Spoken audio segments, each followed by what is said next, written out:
So sa mga nagre-request ng Pinoy Step, tara, panoorin natin at matuto. Basically, ang Pinoy Step, okay, pinapakita niya yung unang step mo parang titira. Para tatalo na agad yung defense, okay? Then may isang step ka pa para tumira. So, i-walk through natin para makita nyo, okay? Habang papalapit tayo sa basket, maglaan tayo ng enough space para makapagtaas tayo ng bola tsaka maka-layup. So, tama-tama siguro, depende sa stride natin kung malaki hakbang natin o maliit. So, tansyahin nyo na lang. So, gather tayo ng left, okay, nauunang pa. Pag step ng right natin, taas ng bola na parang titira para tumalo na yung defense, then baba, step ng left, okay, yun yung layup natin. Okay? So, ira natin ng full speed.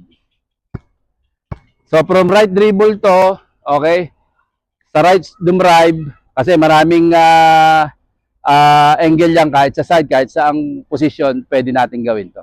Okay? Okay, so ira natin siya ng full speed.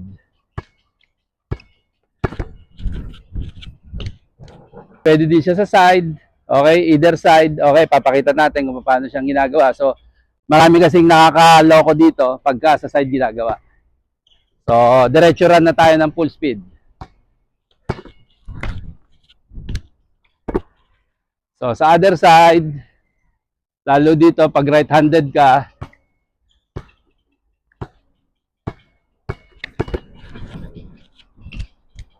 okay, so pwede rin siya reverse. So guys, practicein lang natin. Okay, tulad lagi ko sinasabi, tamang timing.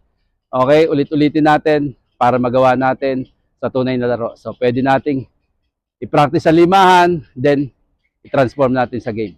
So mga ka-hoops, kung sa tingin nyo natuto tayo at pwedeng makatulong pa sa iba, please like, share, and subscribe. Maraming salamat mga ka-hoops.